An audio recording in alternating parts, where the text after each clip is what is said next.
Okay, I'm sure there's still more people to turn up. We may as well get going, otherwise we will be here all day. So, welcome to this webinar in conjunction with LIIBA, Boarding Data and ACORD. For those who don't know me, my name's James Livett. If you don't know me, why not? The other thing is I will leave the others to introduce themselves as they go. The subject of today's session is data. Dry at times, I know, but it's becoming more and more of a point of focus across the industry, be it the regulator, Lloyd's, customers, clients. All are looking with growing interest at the brokers and the supply of data from the brokers.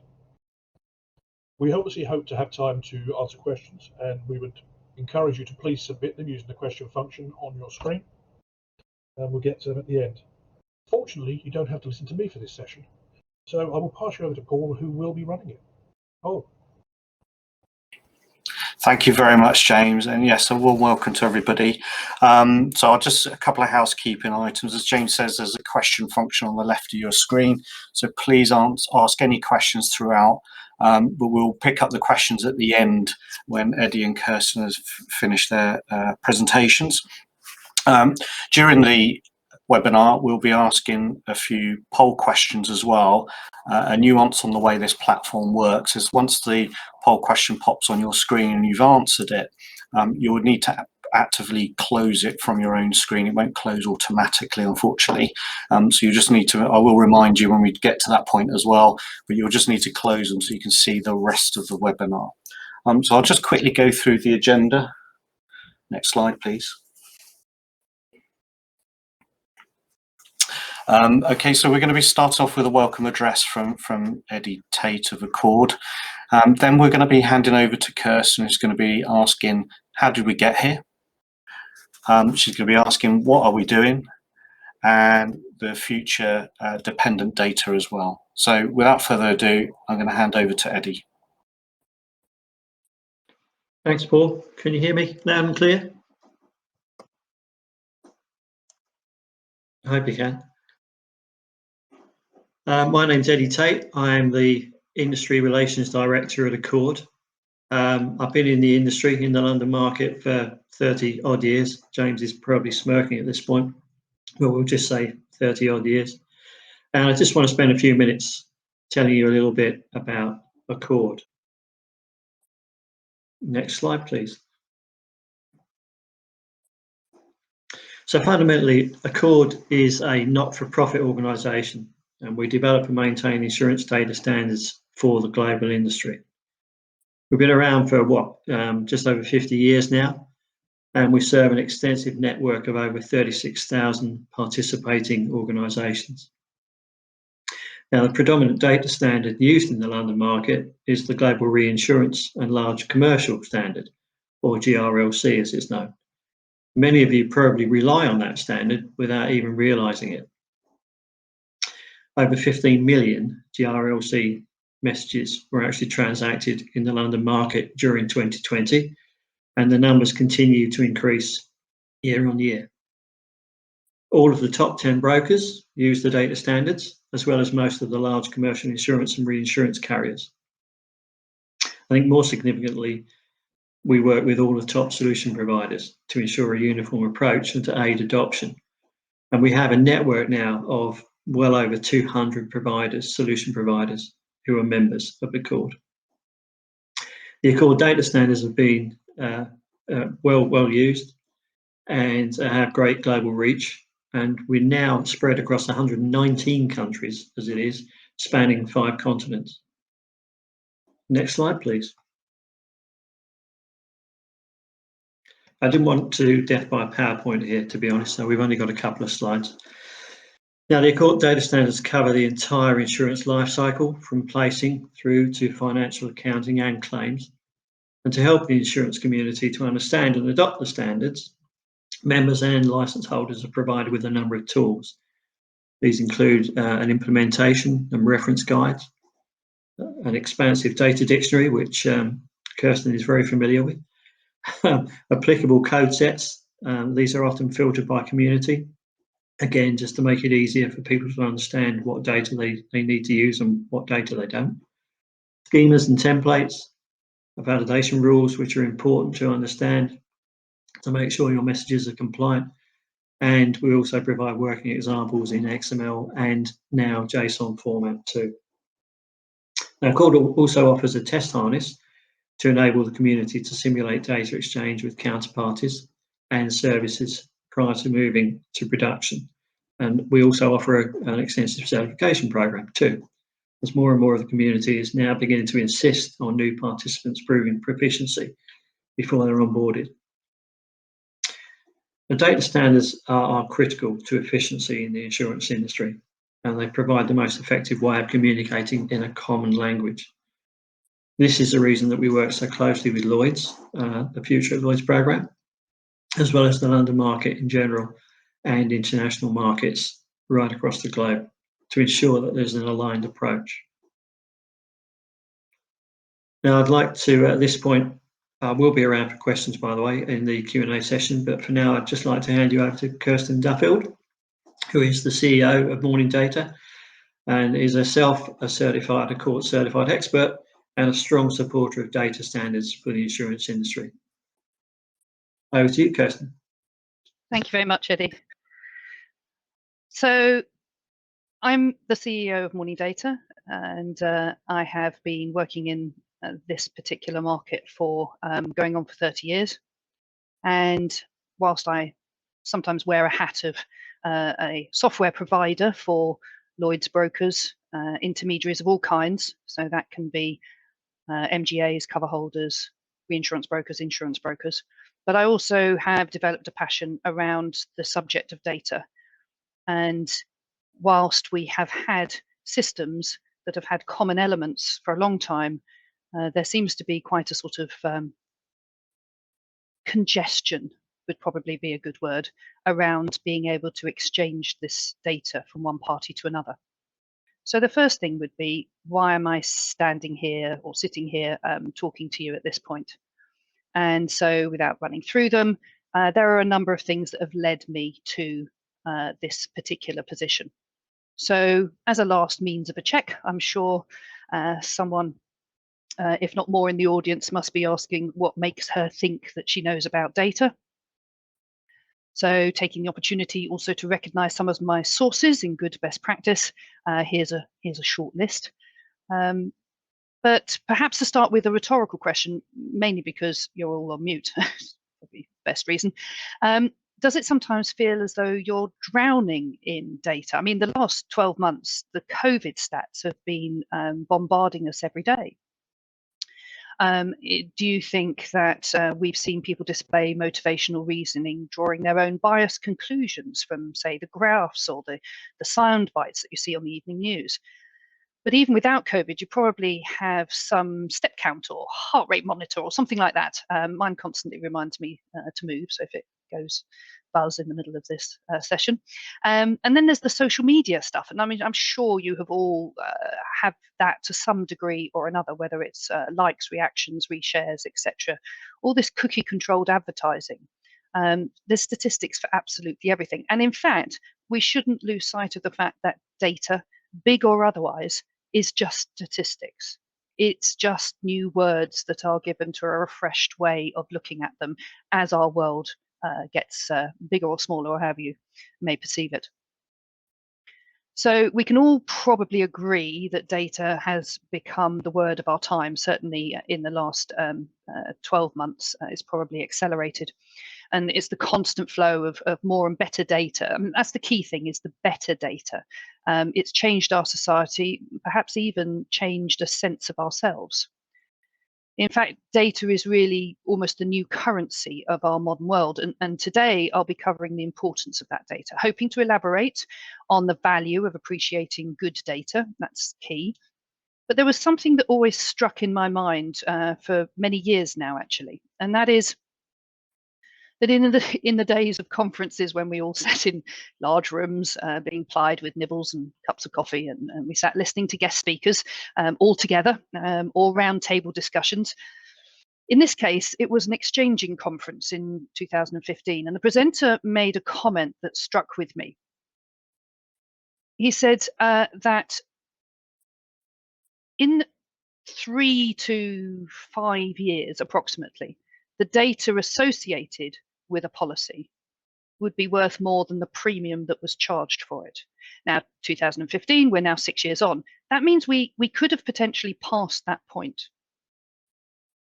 Then, when reading an article in 2019, penned by a market colleague, a market colleague in the market, it was almost a second resonation of the point that was being hammered home. He said, we're all in the industry of insurance, yes, but are we not actually in the data industry, of which the subject matter is insurance? So sort of switching it on its head.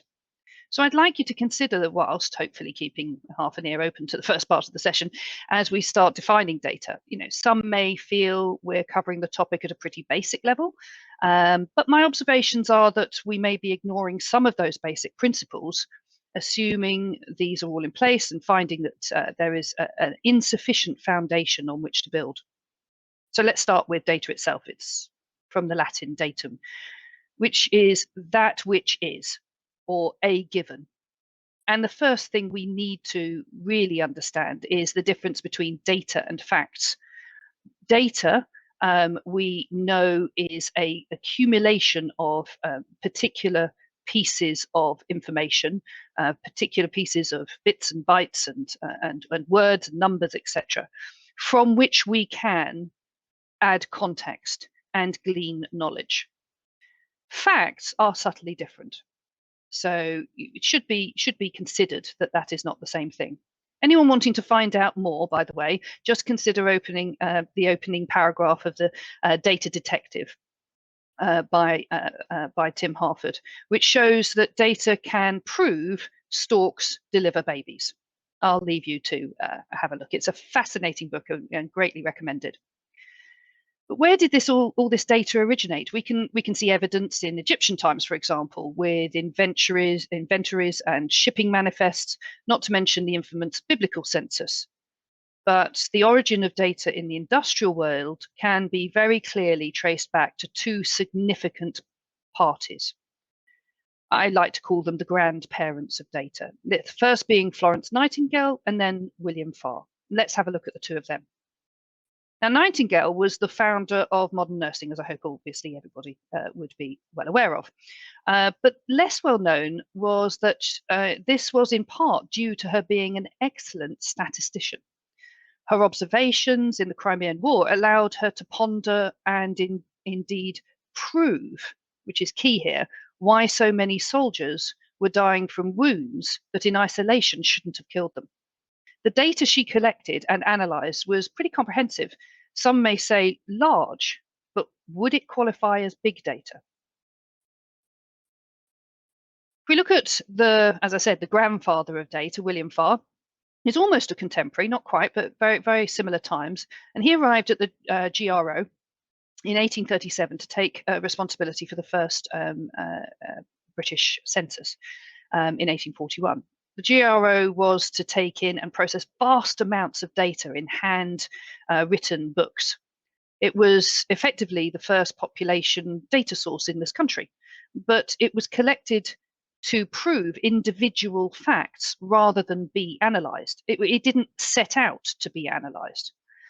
It was William that spotted the value of of analysing all of this data that came in, and to unlock trends and patterns gleaned from the data that was collected. In fact, when he did a comparison of population density and death rates, it revealed that in contrast to popular belief at the time, it showed that Liverpool was, despite being a coastal town, not exactly the best place to live for a long lifespan. He was, however, best known for his blunder, initially at least, in response to the cholera outbreak in London. His analysis of multiple data sources, including topography, tax returns, and weather, and various other bits and pieces, external data sources as we know them now, meant that in 1852, his findings were a little wide of the mark, supposedly proving that cholera was connected to the elevation at which you lived near the Thames. The GRO handles a lot of data, but again, ask yourself the question, does it qualify as big? Here, perhaps a Mr. and Mrs. Hedges, 46 of Bromley by Bow, and a Mr. Atwood, 56 of Chatham, are individuals intrinsically linked, although separated by 155 years, by being the first recorded cases in their respective fatal outbreaks. In 1866, the July death of the Hedges on the same day were the first that then escalated into 308 in a week, and by August the weekly toll was almost 1,000. Sound familiar? Then, as now, the first line of defence was data. Londoners were able to track the march of cholera at that time by virtue of the daily newspapers, as we are able to see the march of COVID on the 6 p.m. BBC COVID update. But what other applications of data?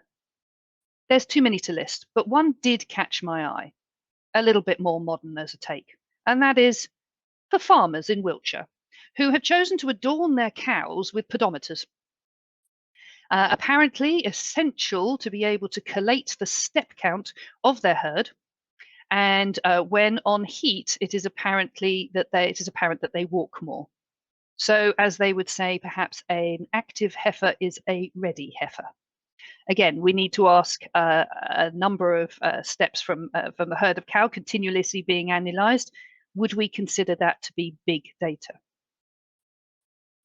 But in all of these things, whether we're talking about deaths in the Crimean War, whether we're talking about step counts, or whether we're talking about the census, it's always made up of the same elements and values and context. So the elements of the data itself, effectively the bits you put in the fields on your computer screen, the values of those, what they actually amount to, and then the context around them. And it requires all three items to be able to make any use of data, something we're probably filling out every time we enroll on an app on our mobile phones, or when we sign up to something, but perhaps not always aware quite how deeply people may use that.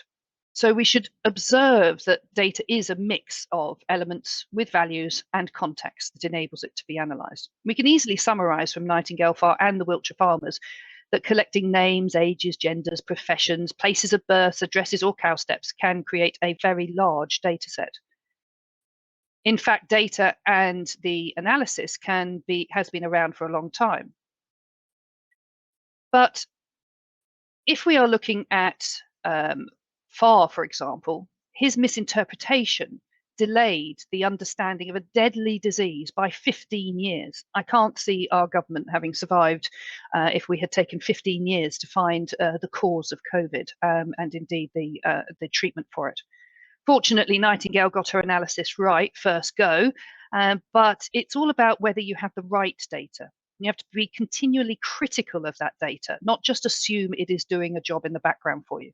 This is something we need to remember when we look at our data today. You need to define your data against a recognizable set of standards, and that's where our standards bodies play an intrinsic role in everything that we do. If you don't play ball with standards, you are effectively talking a language nobody can understand. So how do we consume data today? And it's a very big subject, but one source that we use as a global collaboration of data elements is Wikipedia. And in fact, you may find it very interesting, but you can take any item in Wikipedia, and if you take the first link in the main body of the text and follow it through, every single word held in Wikipedia will lead you eventually to the word philosophy. Try it. It's quite an interesting exercise. So we've summarized that data is description, counts, and measures of anything. And that's really, really key to remember. It means that we can define data in a very clean and easy way, even though you may feel that it's not easy to understand somebody else's data when it arrives on your desk. Anything that we've analysed can become information, which leads to knowledge, and which, of course, we all understand is the true path to wisdom, which would be a very utopian environment, I'm sure. So let's look a little bit more current as to how data is used today. Can we always answer that is it meaningful? Who does it benefit? That's a really, really big topic at the moment around about data ethics, and that's really important. And there's a whole industry around it. Who should collect it? This is a very interesting discussion in the London market, particularly between the sort of chain of cover holder and MGA to broker to carrier. What is it being used for? I think that's also very key. Is it being used in the purpose that it was intended? And when we get it, what are we going to do with it? I suppose the last two are fairly similar, but this also encompasses things like retention and redaction of information following things like GDPR information requests, etc. So it's a really interesting element to try and consider all of these items. And I'm going to use an example to perhaps indicate how data might not be used in the purpose that it was intended. So data and GDPR, big subject. I don't think it's become old news yet, but we're certainly well aware of its existence and what it means. But in 2013, the New York Yellow Taxi Authority responded to a Freedom of Information request. It released all the taxi journeys for the year. That's the date and time and location of the pickup and the drop-off, the fare, and whether a tip was paid or not. And an enterprising researcher used Google Images, searching, quote, celebrities, taxi, New York, 2013, and returned a number of matches for various celebrities, including Bradley Cooper, just to name one. The date and time and location stamp on the image enabled them to work out all the journeys that that particular individual concerned. So in minutes, not a data scientist, not someone who has trained to deal with big data, but a journalist researcher, a junior journalist researcher, was actually able to find out that information. It wasn't what the data was originally intended. It wasn't its original purpose. And it went through all of the necessary GDPR and redaction processes, etc. But it was still able to be used for a purpose it wasn't originally intended. In fact, now you can actually see this online. They've published the database. So especially perhaps if you share a name with a celebrity, you could find some very interesting mistaken identities, but you can see every trip in New York by a celebrity with accompanying photographs. In fact, this has been turned into such a popular element, there's an app for it where you can see it in real time. So you can actually monitor where a celebrity is in a taxi and where they're traveling to and from, and indeed, if they paid a tip. Again, do we consider this to be big data? I'm always asking that question because it's a very topical one, and it also leads to the question of what you're doing with your data, whether you're leveraging enough return on its investment. It takes time and money to collect data. Are you just collecting it for collection's sake, or are you actually doing something with it? I don't suppose a great deal of revenue was generated from a real-time app showing the journeys of celebrities. But it's in the broking world, it really is key as to redesigning the broker of the future and to decide whether you feel data is part of your armory, is part of your assets. Many now recognize that it is probably certainly one of your largest assets and certainly your largest intangible asset. This goes straight onto the balance sheet and is an interesting part of a business operation. So let's have another look at a real life example. Perhaps we need it a little bit closer to home to sort of see this. We're not all celebrities wandering around New York. Earlier this month, I saw a post on LinkedIn about security. The use of mothers' maiden names in banking passwords. We're probably all familiar with that kind of thing. I decided to see how easy it was to get a piece of information for the person who was actually posting this. It was somebody I knew from the market, and obviously I didn't go public with any of my findings. So I took the individual's LinkedIn profile. I noted the year that they left school and the location of that school. So I checked the electoral roll surname for that year and found my victim, sorry, my colleague, and other household members, cross-referenced that with publicly available birth and marriage indexes, and responded by direct message, I hasten to add, and suggested that I knew what his banking password was. And it took basically 10 minutes. Now, that was humanly run, but it doesn't mean that that can't be done by bots or relatively simple AI in terms of being having access to those records. Now, we'd certainly agree that the volume of the data may be large, but any of these examples that we've looked at, would they qualify as big data? In fact, what is big data, or specifically, what makes data big? So I think we also have to consider what may have been big in 1990 may be far from big today. I remember very clearly my first ever desktop PC, and it had more processing power in it than the Apollo 13 space mission, which is quite a frightening thought. And certainly what's big now may not be big in, say, 2030. So, following on from the idea that you can glean this information straight on people's personal information, even though you may have policies in place to protect people's data, there's an awful lot of public information about ourselves that shouldn't go unnoted.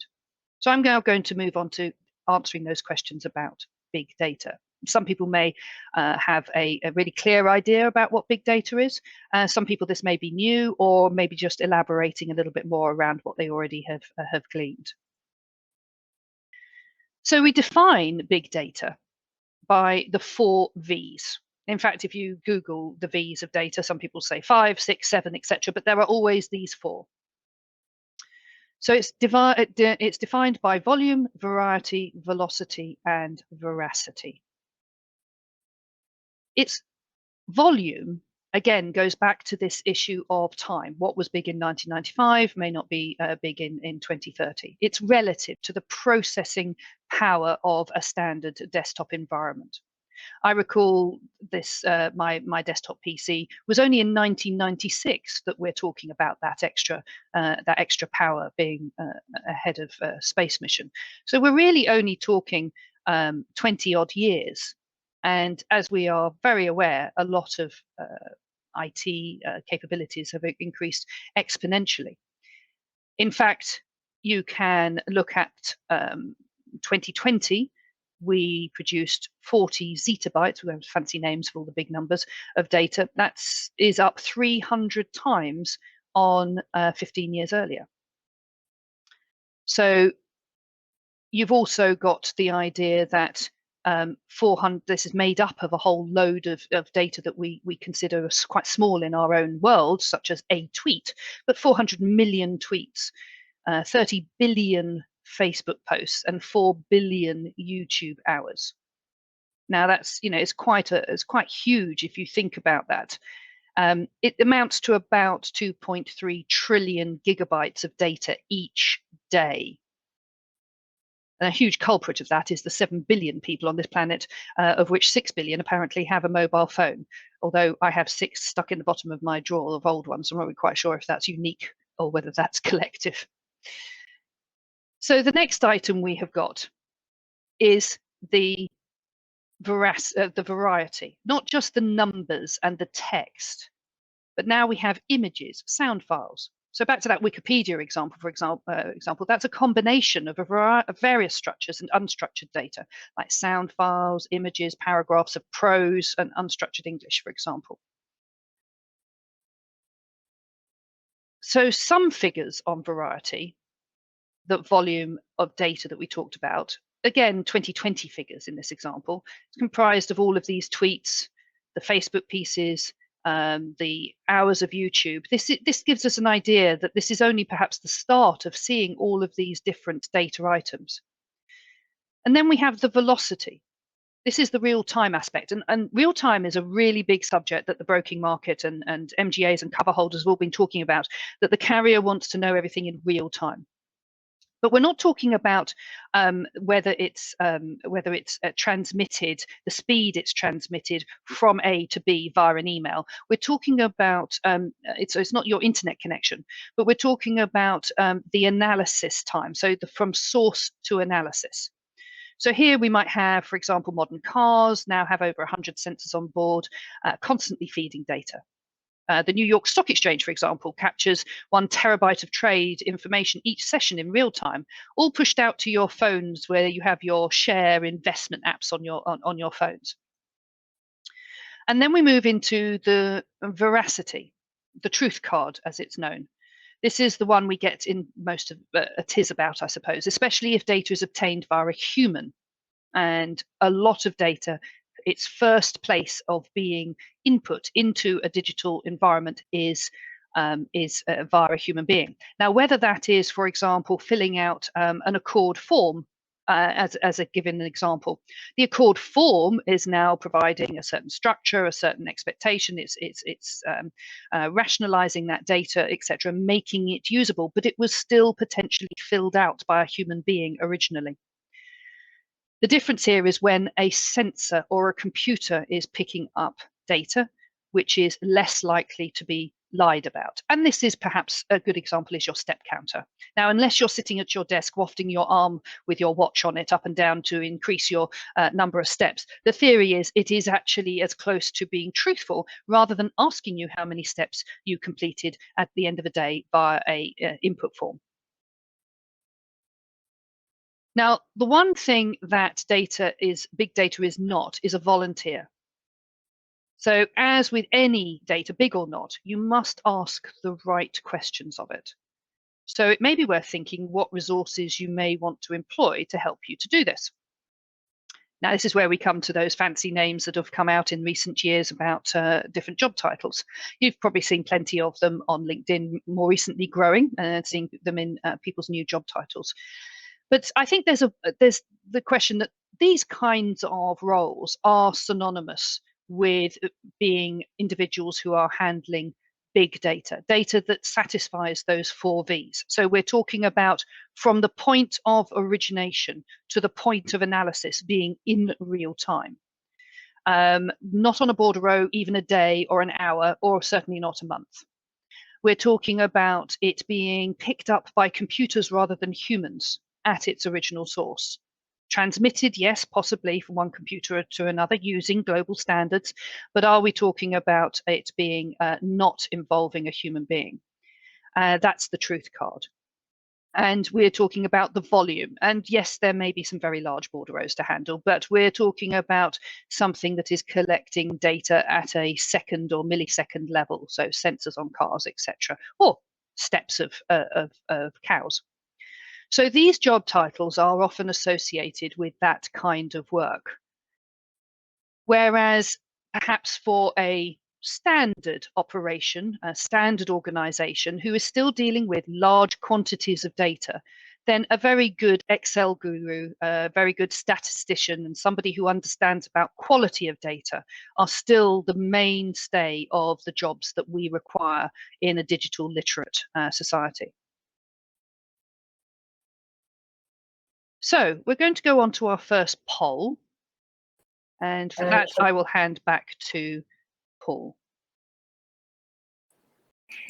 Thank you, Kirsten. So there we've learned a lot about how value can be leveraged. So this first question that we're going to pose to you, and I'm going to bring it up on your screens now, is asking, of the data you collect currently, do you think you could leverage more value from that data? So maybe you'll choose, no, we already maximize the value of the data we collect. Yeah, partially, we could do a bit more though. Or perhaps, yes, we could do a lot better to increase the value of the data that we currently collect. So I'm just seeing the votes come in now. And as mentioned earlier, when we've voted and shown the result, you will need to just press the X to close the pop-up box. So just seeing those votes come in at the moment. Okay, I think we're slowing up now, so I'll just do a countdown. 5, 4, 3, 2, 1. I'll show the results, and I have to say that's probably what I expected, with 68% voting that yes, they could do a lot better to increase the value of the data.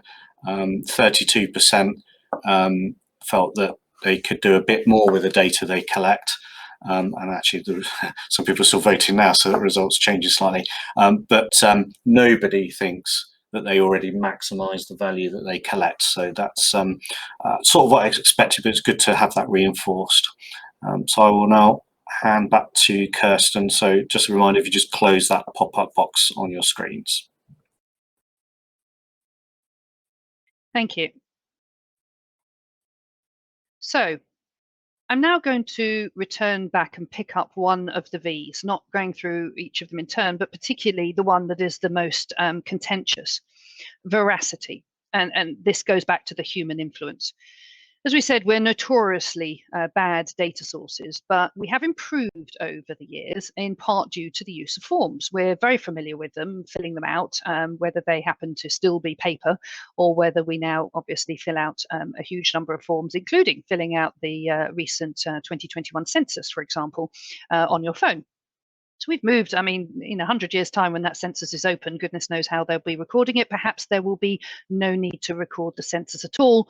The government will already know where everybody is on that night, probably from some kind of weird implant we have in our arm, perhaps. I don't know. But so you, for example, just filled out a form. You answered a series of questions. We gave you an option and we asked you the question and you gave some pre-prescribed responses. You weren't invited to write your own free format response. So assuming everyone was not feeling undue pressure to lie, and that you understood the question, we could perhaps put a reasonable level of assurance and reliability on that on those results. So let's look at a very simple example. Let's have a look at a contact form. The label is your name. It implies that through familiar use of an asterisk that is mandatory, and through that you duly fill out the various parts. So here I would fill out my details. And being a typical Brit, I've obviously discovered that only the first two fields have asterisks, and therefore I'm going to be difficult to not fill out the remaining bits of the information. But the labels give us an idea what it is that we're supposed to be filling out. So if there were no labels, then Kirsten and Duffield could be, I don't know, brands of yogurt, for example, and the instruction or the street name, for example, name of a street. So why am I looking at things that are so obvious? We do this every day. It's nothing new. It's become as simple as breathing for a reading community.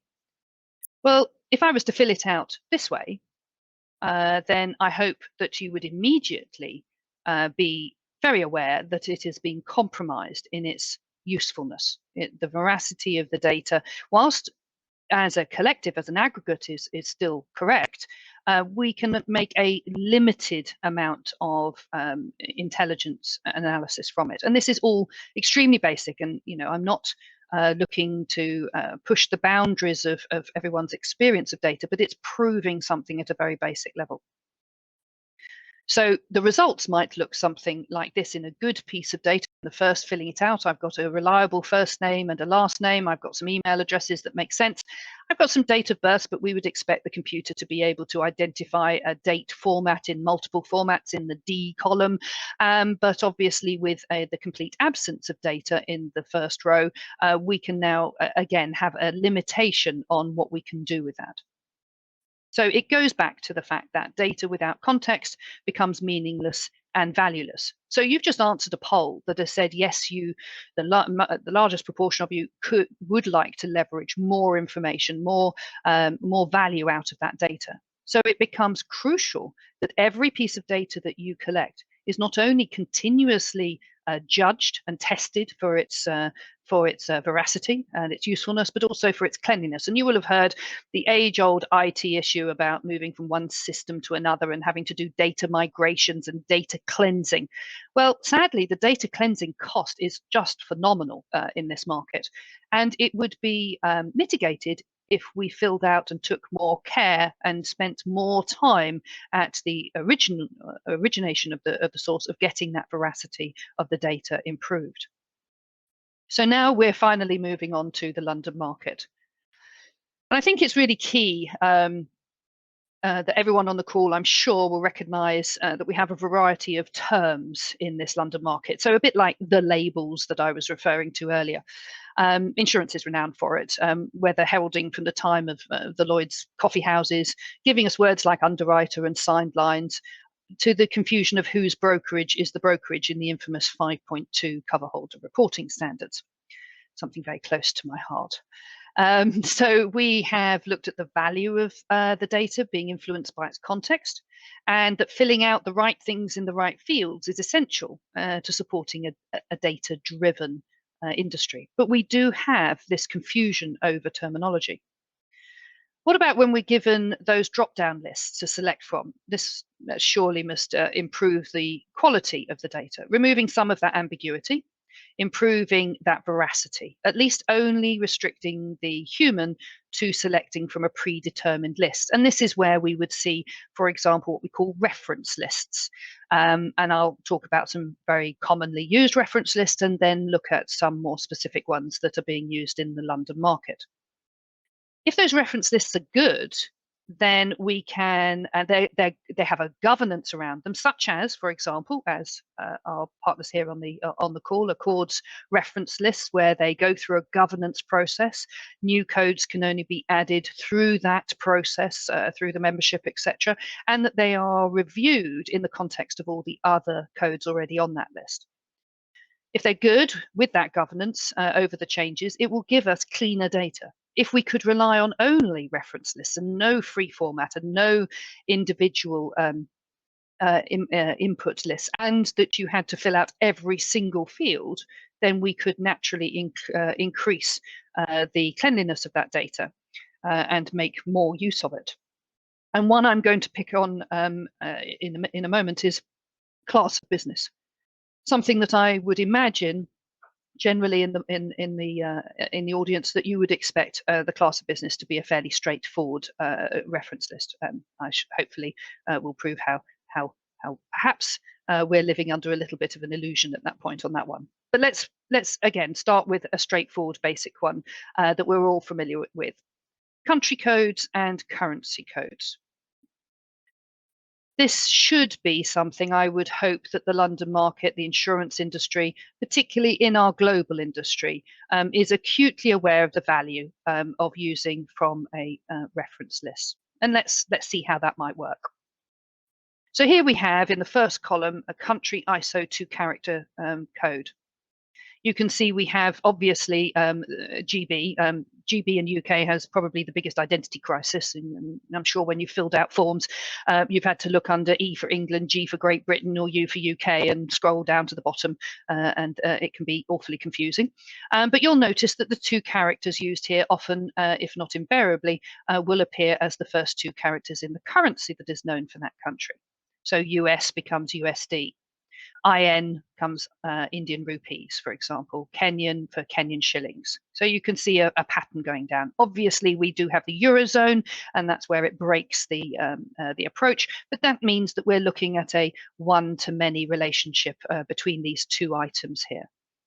If we were to then break that down further, I think the US is the most obvious one, where we break down into the states of America, so Alabama, Texas, New York, etc. India may be less well known to everybody in there, but you've got the various regions in India. Kenya has got a digit identifier for the regions within Kenya, and so has France and Spain. They've got a variety.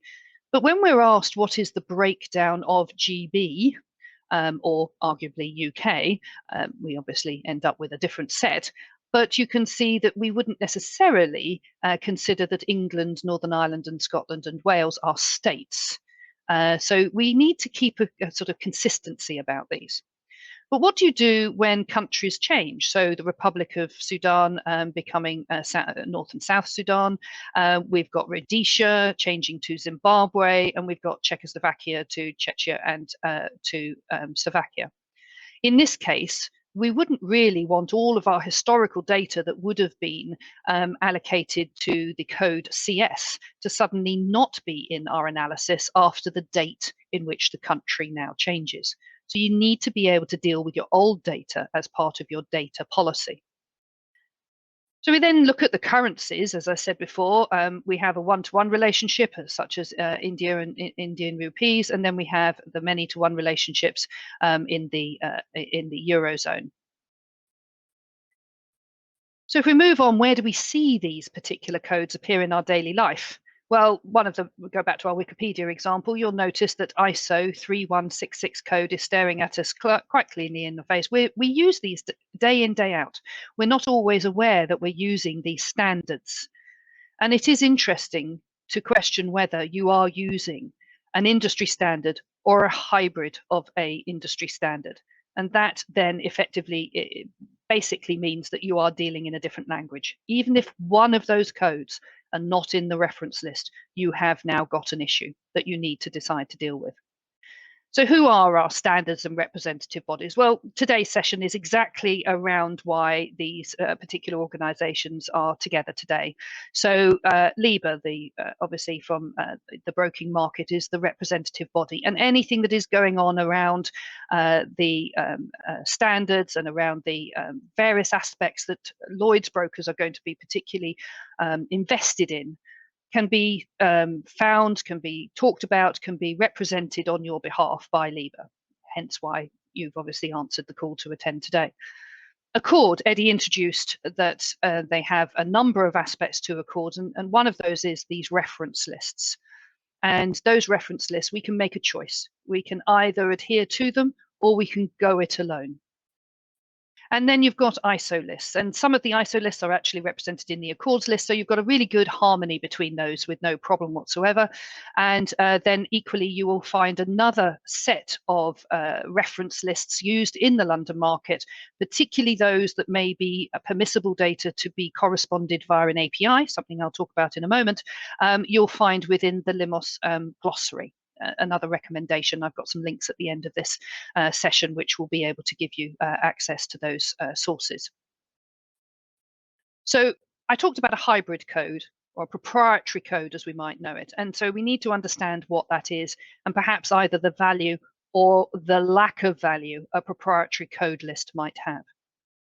So here I have chosen one very close to my heart, and those that have known my mantra in the world of data at the moment might be rather sick to death of hearing me talk about it. Anyway, we have two lists shown in the table here. We have the Lloyd's high-level class of business, otherwise known internally to Lloyd's as Lloyd's 10, and we have the Accord high-level class of business as a global standard. And we can see as we move down that list, we have some familiar panning, some mapping of consistency. We have accident and health on the left, and we have 632 accident health on the right. Aviation to aviation, marine to marine, energy to energy, FinPro, casualty to financial, and then it all starts to go a little bit Pete Tong, as my mother would say. The first thing from an IT point of view, which would steer me away from using the Lloyd's 10, is that there is no code. There is just ACCIDENT space ampersand space HEALTH. The computer will read it in that level of granularity. And I can tell you, most IT systems and general standards do not like special characters. They have to be catered for very specifically. So accident ampersand health is of limited use when computers are talking to each other, whereas 632 accident space and space health is a very good start, and in fact hidden from this table because it would just get a little bit too detailed, is that there is what is called in Accord the long code. Accident underscore and underscore health is now completely unique and very specifically able to be corresponded between two systems, hence the value of using the Accord standards. But let's look at this Lloyd's 10 list down here. I think hopefully most of you will look at the second to last and third to last item. Here we have casualty other and other casualty, which if a new person to the market was to select, they'd be forgiven for, you know, sort of 6 of one, half a dozen of the other. It really compromises the value of the list very, very quickly. But there is also another telltale sign of how this list is really not fit for purpose. Not only a special character in property DNF, but property DNF and property treaty are mixing types with classes. in the computing world, we need to keep our powder dry. We need to keep clarity as to what we are talking about. Class should be class and not mixed with anything else.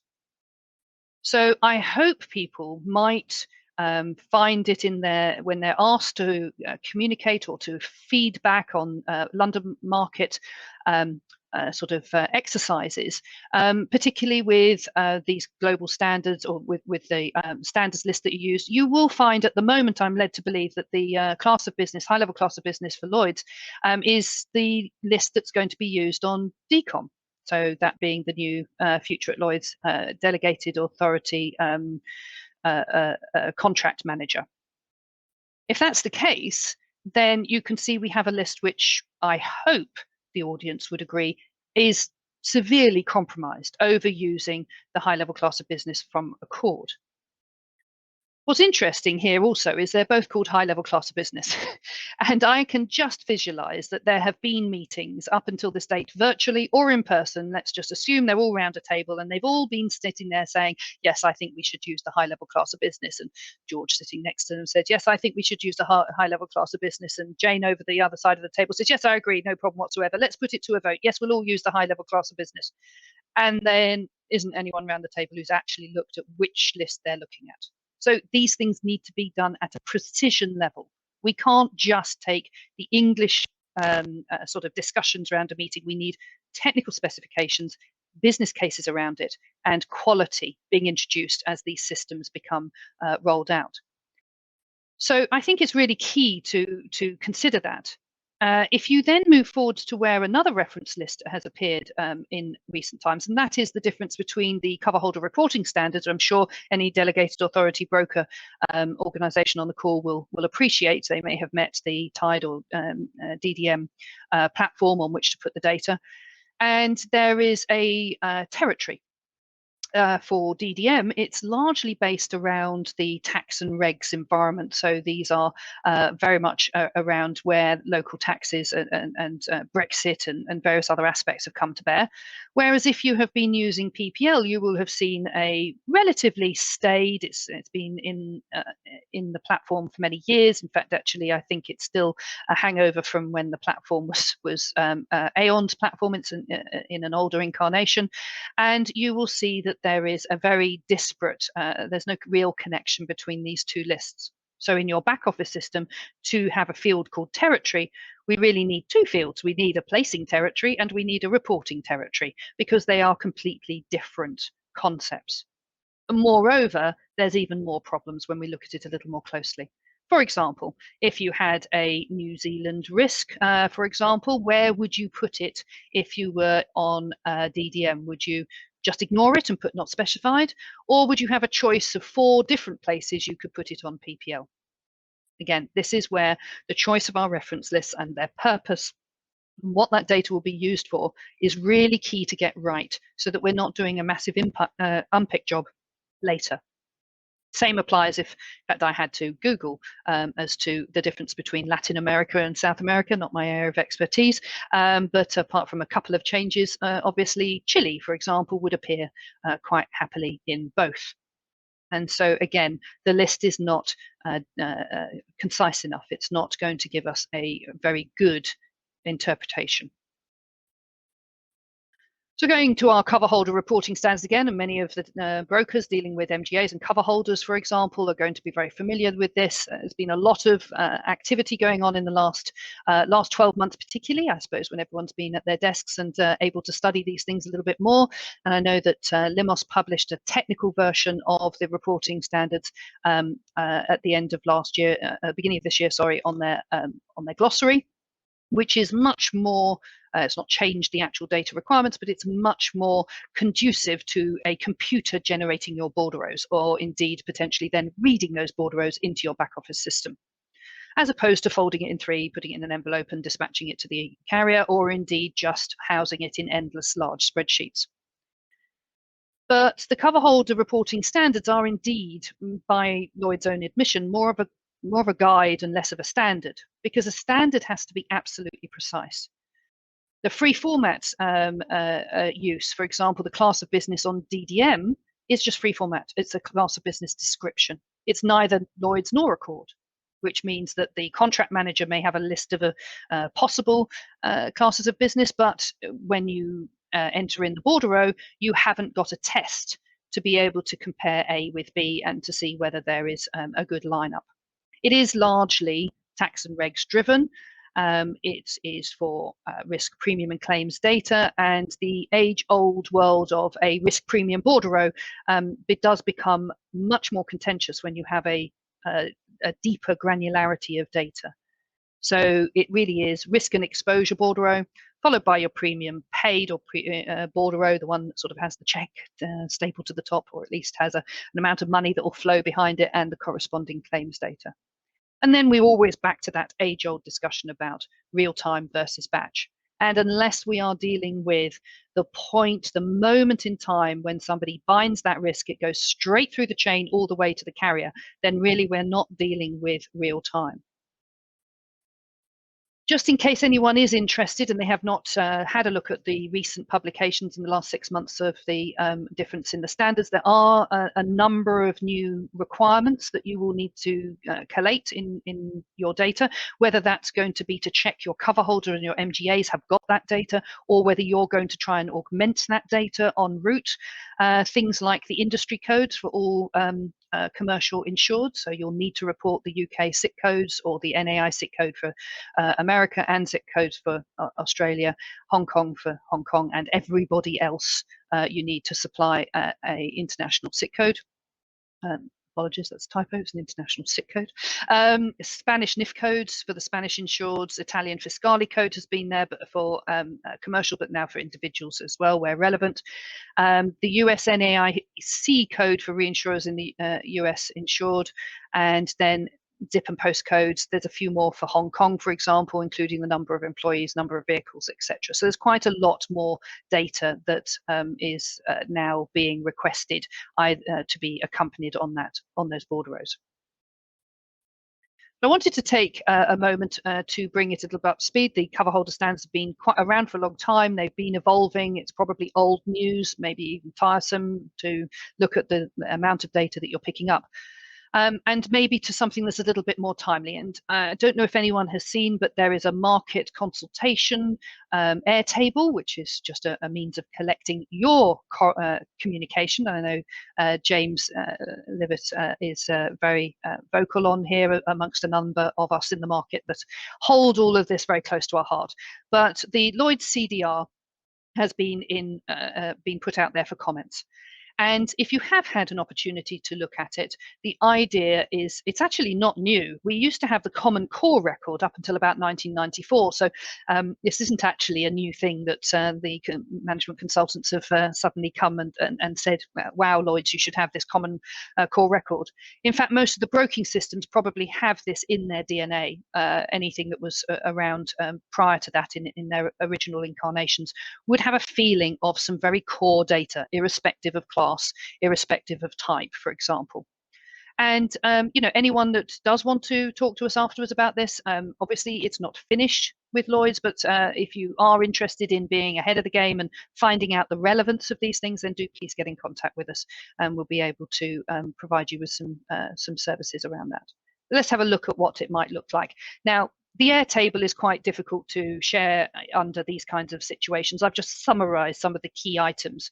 There are 59 items in the proposed CDR, but it actually has a number of items that are in there that are specifically to do with US property. And I think many of the comments that are already on the Airtable and from those service providers, software providers, are that the original core record should be that. It should just be core. It should be irrespective of class. It should be irrespective of territory. And then there would be extensions, additional fields that would be mandated due to the class or the territory. So that's one of the items that many of the comments have tried to air to feedback to the future at Lloyd's.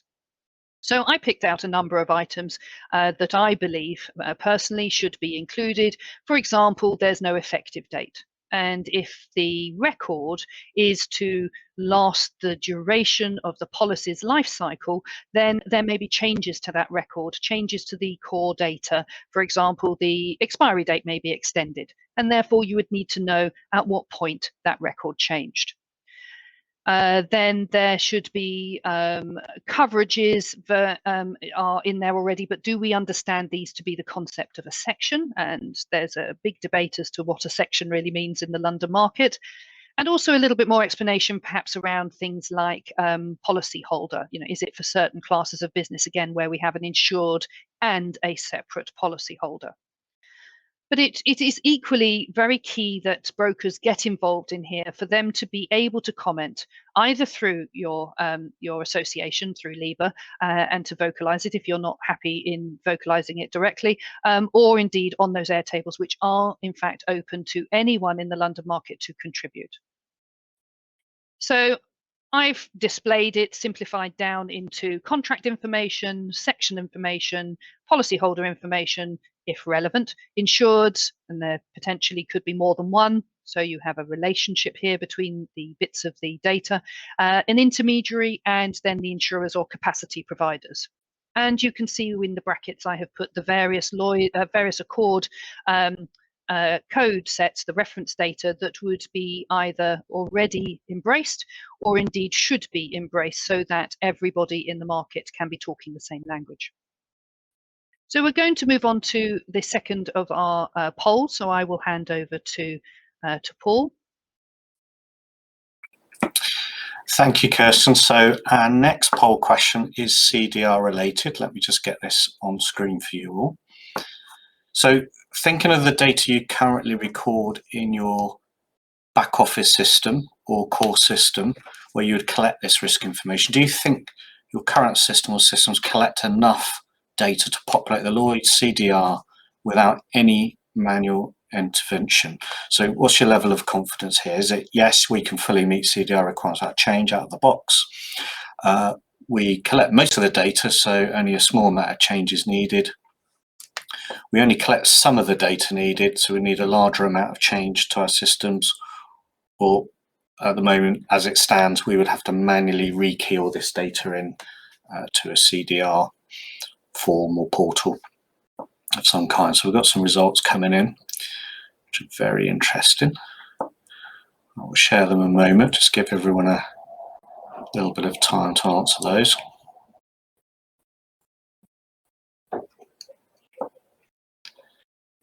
I'll just do a countdown like I did before. 5, 4, 3, 2, 1. I'll show the results, but people can still vote. So just showing the results now. So what we're showing is that nobody believes they can fully meet CDR out of the box. 48% are saying that they collect most of the data, so just a small amount of change may be required. 38% are saying they collect only some of the data, so a larger amount of change would be needed, and 14% are saying they would, as it stands at the moment, would have to rekey this data in manually. So thank you everyone for voting, and then just as a reminder, you just need to close that pop-up box to see the remainder of the webinar. So if you click the X at the top right corner. Over to you, Kirsten. I have just quickly had a look at the attendees here, and I do hope that the single attendee that is a morning data client didn't vote under those circumstances, because I can assure you that Novus collects all the data for the CDR. Moving on. So we now move on to APIs, and again, this is a fairly straightforward and introductory concept to people who perhaps have heard all about APIs. They've maybe had the idea that APIs are the answer to everything to do with data, and it's all an IT problem, and we just will wait for the solutions to magically move data from A to B. And we need to remember all of the parts that we've already addressed. We need to remember that if we are using quality global standards without any ability for a human being to pre-format entry information, then we're going to improve the veracity of the data to the best of our abilities. Obviously, humans are still involved in making that selection. And we also are going to have the ability to share data from A to B, and the other side is going to be able to understand it. And that's exactly what an API is. It's a application program interface. That's what it stands for, in case anyone was particularly interested. It's small, some can be a little bit bigger than others, a bit of code to allow software A to exchange data with software B. It is literally the modern equivalent of a telephone. Yes, so it is the ability for your handset, mobile phone or landline, etc., to decode your voice into a set of bits and bytes, into wavelengths, and in fact actually down to electrical ons and offs. And in a sense, so is an API, only it's a little bit more than that. It can check whether the data that you are sending meets a set of standards. It doesn't just absorb the data in without any checks. So it's got that added bit about controlling security, who can access, under what circumstances, what they can do with the data, and that the data elements in it meet a certain standard. So let's take an example, 90210, 90210. It could be a policy number, a serial number. It could be an IMO number, it could be a zip code, or it could even be a TV show. Is it even safe to conclude it is a number? Is it decimal or hexadecimal? And so we have absolutely no context around this random 5 digits. If we were to give it a little bit of context, for example, we were to say, I'm going to use a label called currency. I'm going to use the ISO 4317 currency code list. And in this case, I'm going to choose the option USD. So I can put a little bit more context about my 90210. I'm going to say that it is a currency of US dollars. It's a little bit clearer. We would now need to add more context, perhaps to call it premium. Now we're getting a little bit clearer. So we are going to say that, in fact, it is ISO 4317 reference list, and the label, the context, is going to be premium. So I can really begin to understand exactly what this is. And in fact, as a sideline for a little homework, if anyone fancies it, do look up Shannon entropy, which is actually associated with the Scrabble numbers on your Scrabble tiles. It's a very interesting study around the importance of certain letters by their frequency of use, and indeed then, when put together, the importance of the words. It's extremely interesting as a concept. You will see why certain words are more descriptive and more able to be used as labels than others. So here we see the word premium. It's very useful. It has greater meaning in what we're doing. But we actually didn't answer all the question, because somebody on the call, I'm sure, would say, well, which kind of premium? Was it gross premium? Was it net premium? Was it net premium? Well, you know, the whole gambit of our confusing world that we are in. So now we're really on fire, as I said. So the gross premium, we can really put some context. But as we've seen in the cover holder standards, you have got this idea where questions will come in to say, well, is that including taxes and fees and levies? Is it the gross paid by the original insured or the gross that I receive? It all starts getting into interpretations. It's still open to ambiguity in the whole part. Is it just the installment gross, or is it all the gross of all the installments together? It's those kinds of things which are an endless battle in this market that we deal with. What if we would say that it was brokerage? Well, who's brokerage? In fact, actually, one of my biggest eye-opening traumas going through data in the London market is that, you know, brokerage can take on many different guises. So if you are a Lloyd's broker, then you often refer to your income, the bit that goes to pay your salaries and pay your overheads, etc., is your brokerage. But if you are an MGA with a retail broker, then brokerage is what you give away. And so now we see, as we move the data down the chain, the brokerage, the concept, it weakens in its relevance. So is it the retail broker's brokerage, the MGA's commission that happens to be called brokerage, the Lloyd's broker's brokerage? It all gets a bit of a muddle. So we need to be very clear as to where, not so much where the particular piece of data is, but also who the author of that data is. If you are the Lloyd's broker, then brokerage takes on a context. If you are an MGA, then brokerage could take on a very different context. But if I was to go back to my 90210 and I was to actually say that the label was IMO number, now we are really showing the power of meaningful labels. There is no interpretation needed here. It is purely clear as to what we have. So as an IMO number, we know this is a single unique vessel. You have a schedule of vessels. You can now send that data off, and you could use an API to return certain information. So now we're going to ask another poll. It's a subtly different one to the first, but it's still valuable, I think. Now we've understood a little bit about APIs as opposed to just filling it out. And I'm rather assuming that those who answered that they'd have to rekey it will be answering pretty well the same kind of item here. Yeah, thank you, Kirsten. So let me get this poll question on screen for you all. So again, it's related to CDR, but actually populating it through an API in your existing systems as they stand at the moment. So do you think your current systems will be able to automatically populate a Lloyd's CDR via an API? So yes, without any additional work. Yes, with some work. No, definitely not. Or maybe you're not sure as you've not yet spoken to your vendor about this type of capability. So we're getting some responses in now. Let me give that a few more seconds. See the votes coming in. I'll just do another countdown again from 5, 4, 3, 2, 1. Get slowed up, so I'll just share the results. So nobody thinks it'll work without any work at all. 45% with some work, 30% no, and 25% not sure at this point in time. So thank you very much for everyone for taking part in that poll. Again, if you click the X to close that. And before I move on, just a reminder, if you use the questions button on your screen to ask any questions, this is the final part of the presentation section, and then we'll cover any of the questions that have been asked. I have seen some come in, so we will pick them up at the end. So back to you, Kirsten. Thank you. Thank you. So picking up from the theme that we just had and looking how that might be practically displayed, I'm going to select a back office system at random, no preference whatsoever as to which one it is.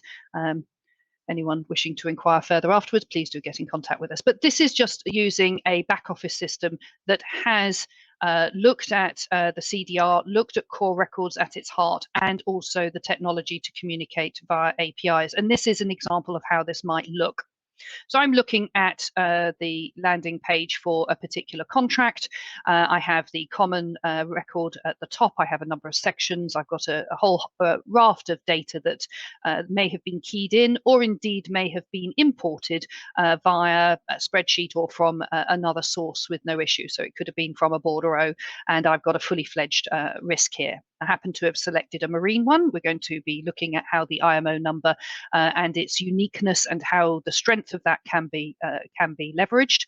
And you can then move on to have a look at the risk details. I've got two vessels here in the risk, what we call the risk level data, and it is a marine screen. The screens are identical for all the different classes, but the little the labels are contextual. So here we've got a column for IMO number as opposed to the name of the property.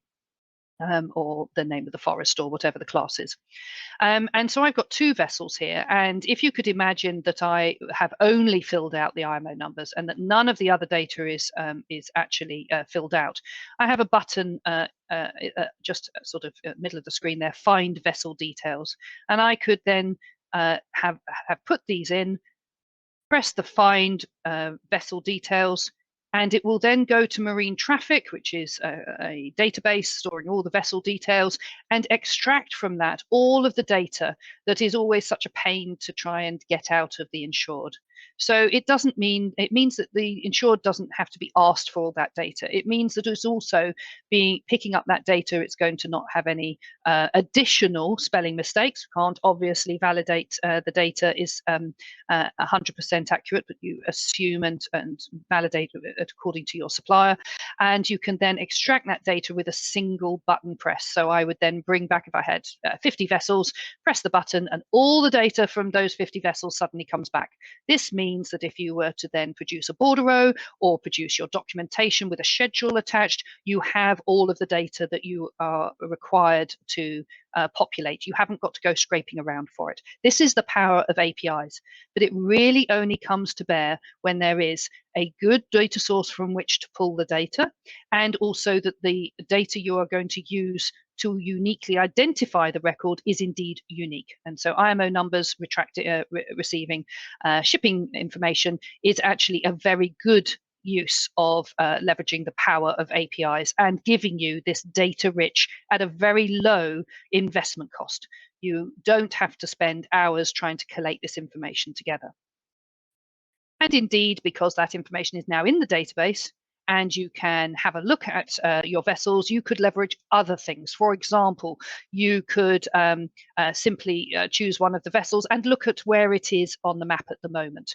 You could, for example, if you're into marine broking and just promoting one of our market colleagues that out there that I've been watching with interest, for example, Consiris. They have a lot of information about where vessels have been sailing, whether they've been sailing during the year into dangerous waters. Now we could see how a broker with very, very limited amount of expensive resource, people, human beings, can leverage the investment they've put into APIs, the quality of the data, and they can now start to see how they could bring more information to the carriers from which they can leverage value.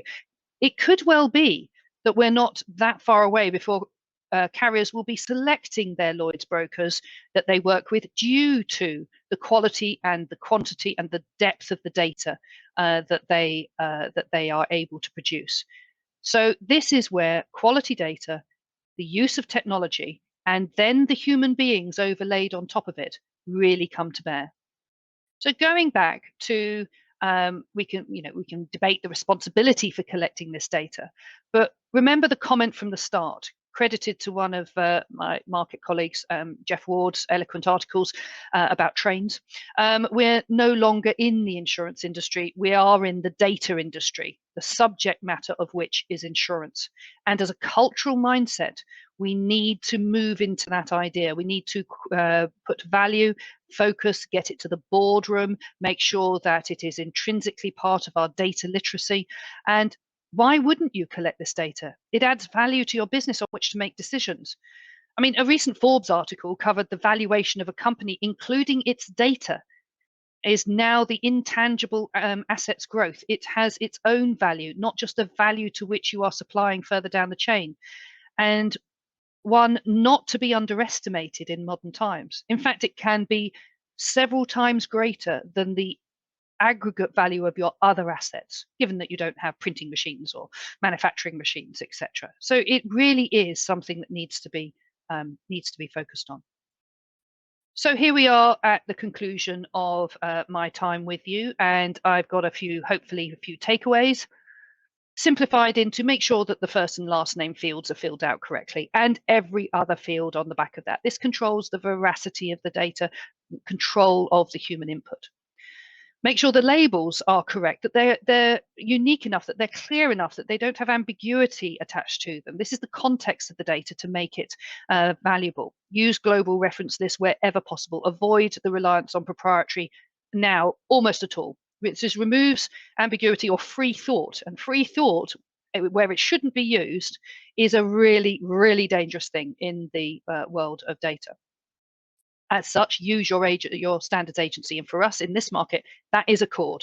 And using those ACORD lists and those reference lists and then the standards to communicate from A to B is a really, really good investment for everybody to be able to hear the other end of the telephone. Convey the reference list that you're using. So it's not just a question of saying USD, but in the data interchange, in the actual API behind it, the IT developers will have said, Mr. API receiver, I'm going to be using this reference list. And then in the next field, this is the value that it comes from this reference list. And you'll see evidence of that in the new technical version of the cover holder reporting standards available on Limos Glossary, where you can see it says, define which SIC code list you're going to use, followed by the code associated, rather than putting in different values across different columns.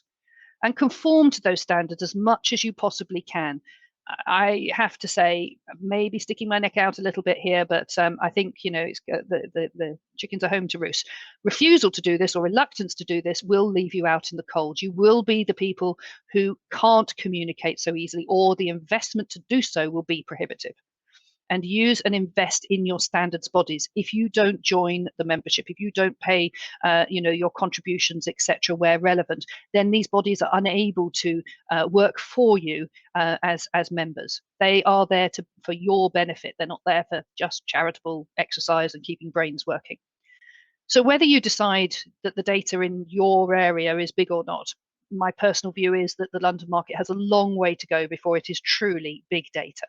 And you know, whether your data loses veracity and value, if it does, you will end up compromising that value, and you will end up with it just literally being collecting for collection's sake, and you've got yourself basically a data black hole.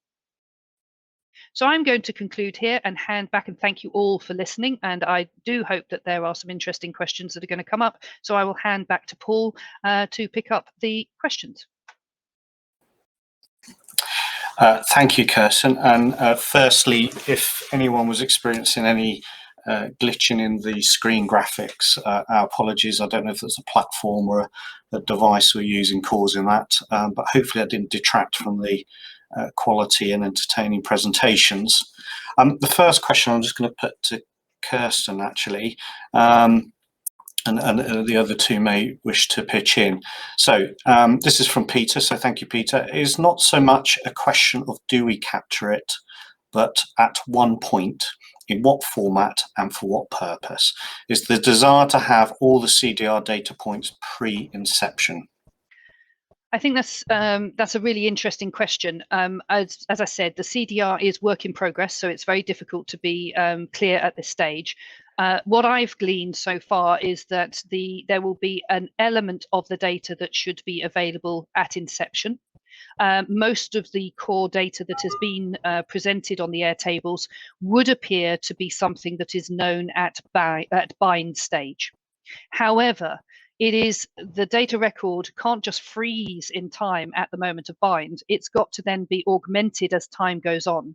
So I'm sure James probably has a particular contribution to make on this if any more information is known. As I said, it is work in progress, so there is yet items to be concluded. But from what I've seen, the data is largely that should be there pre-bind. James, would you like to chip in on that? You thought, no surprise in the fact this is one for me, is it? So I think the answer to your question is the fact that Lloyds are very, very keen to get as much data as they can at the earliest point in the process. Totally understandable. However, from my understanding, is the CDR has been based on a US property firm order. Now, there's a question as well, because firm order is one thing, but sign down is a completely different thing. And you know, as an ex-broker and broker backup, I know full well I never finish fill my system until the end. I know I get daggers from Kirsten every time I say things like that, but it's true. So I think they've got a bigger challenge regarding when the data is accurate and at what point it's going to be available. These are parts of the questions that we at LIIBA have raised with them, and I also know they've been raised by a number of brokers who have had one-to-ones with Lloyds.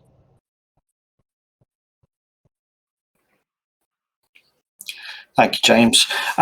Eddie, I'm going to come to you if that's okay. I have a question for you, and it's one we've asked you before, so it shouldn't be too tricky.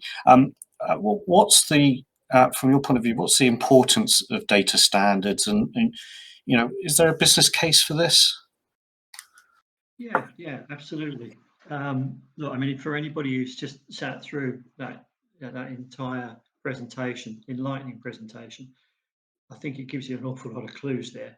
Data is absolutely critical, and being able to communicate data in a common language so that the receiver knows what they're receiving from the sender it couldn't be more important. Yeah, that's why all this work's going on within Lloyds with the CDR at the moment, but that's why this work's been going on for the last 10, 12 years within the Rushdicon community. You know, the savings that you can get from this. If you look at some stats that Willis have presented, and in fact there's a a use case, sorry, a case study that they just finished that says that they're actually turning their money around 35% quicker than they were prior. That's using the older methods. That's quite compelling. And the fact that they're getting that data that's going in directly into their solution, they're saving money with the amount of people that are running to and fro with queries. So yeah, is there a business case? Absolutely. And there's a number of facets to that. Yeah, don't get me wrong. I think it's quite a complex picture, but there is some good information out there, some good case studies, some good examples of where you can really make this count. And as I think Kirsten pointed out earlier, it's becoming a differentiator. You know, you've got to be able to do this if you're going to carry on competing in this market. Thanks, Eddie. James, did you want to add anything to that? No, I think he was very concise. That's fine. I've got another question pop in. This is from Mark. Thank you, Mark. I thought Kirsten's analysis of the Lloyd's high-level class of business witheringly accurate, although I'm reading it verbatim. Yeah. Although nothing new, as they have never really understood data. How do we get them to walk the walk rather than just talk the talk when it comes to data? Maybe James, do you want to start with that one? I think the simple answer is you hold them to account on it. You know, is the fact that we just keep their feet to the fire and ensure the fact they are listening. You know, ultimately we have, as brokers, we have the big stick. I mean, I'm not just talking baseball bats here, but we have the big stick, which is we have the data in the first place. You know? And also, Lloyd's aren't the only game in town. If the company markets start coming along and putting up they want to take it and they can deal with it properly, Lloyd's will find themselves out on a limb. Is my personal opinion, and I've been on record saying that, so I don't mind saying it in this forum. And that's a fair point. Kirsten, did you want to add anything to that? Yeah, I think there's two parts there. There's firstly, yes, the brokers have the data, but I have been taking our clients through a journey over the last 5 to 10 years about why the data shouldn't just be left in the spreadsheets and as ticking James off, only put into the system after it's been signed down. Our clients will put in indications right from the first phone call that comes through and then augment the data through the journey so that they are able to communicate. For example, granted the PPL APIs are looking at bound risks first, but they are now, due to certain software houses raising their hand very vocally, possibly not always making friends along the way, to say that actually you can't design the quote record differently from the bound record. You've got to have commonality. That means that if we are going to put the quotes on, then you are able to augment that data into a bound risk. So it's all about making sure that your data can go into a single system. Now, I take on board that your placing or your broking back office system and producing slips, etc., may be different from your claim system. We do see that reasonably commonly. I'm not suggesting that you have to have a single system that does everything, like Novus, but you might have a situation where you've got to make sure the data is all in one place.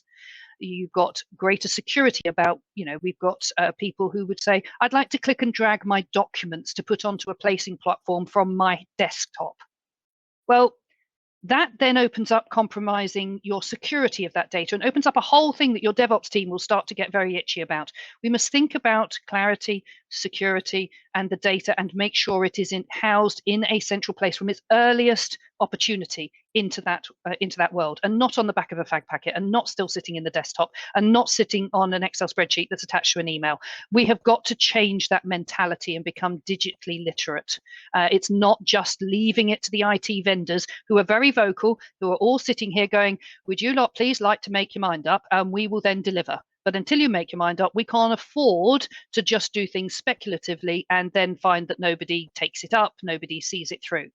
My personal view is the vendors are much more in control now to speak on behalf with the representative bodies, speak on behalf of their clients and say, with the greatest of respect, the average broker, the average technician at the coalface is not really going to know which reference list they should or shouldn't be using.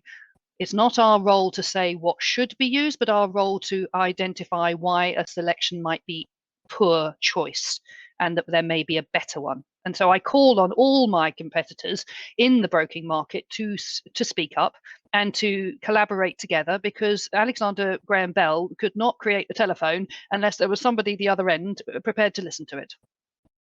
But that is I've always maintained that is the exact perfect example of use of standards. Because all of you out there with iPhones can easily phone me on my Android phone. Yep. 2 different computer operating systems have 2 ends, but they use the same data standard to allow a change or exchange of data. There we go. There we go, indeed. I have another question coming from John. Thank you, John. Some CDs, such as risk codes and underwriting references, should be input by underwriters. Do you agree? No, they should be banished to history. John knows my view on that one. Fair enough. Okay, so we're at 11:30. So James, I'm just going to give you a question, and if you want to make any closing remarks, please do so. So, what should brokers be doing to prepare for this? What's their call to action? I think the call to action is, firstly, Kirsten touched on it, and I thank her very much for her eloquent words on the CDR. But please go onto that CDR and fill it in. If the Airtable is a pain, I totally accept that. Feel free to send those emails directly to Lloyd's or actually to me, and I will pass them on. If you don't want to put your own name on them, send them to me. I'll pass them on anonymously. I have no problems with doing that at all. But the more people that actually contribute, the better.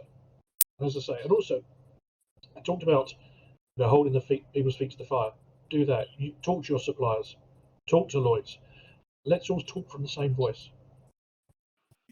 So, in closing, I'd like to thank everybody for actually attending, and I hope you've also learned something. Well, at least you've gone away knowing the sexual habits of cows and how to stalk Bradley Cooper. Should you want to actually follow up on any of this stuff, obviously Kirsten, Paul, Eddie, all around to speak to, or I am, and I'm more than willing to help you on that one. If you feel that any of the items that have been discussed here need further conversation, please feel free to speak to us at LIIBA. We are happy to put on more of these presentations if there is an interest for them. Please let me know. So I really would like to thank all the speakers. It's been very interesting, and thank you for attending. Thank you, everyone. And a video of this will be made available. We'll be in contact to let you know when it's published. So thank you. Thank you. Thank you.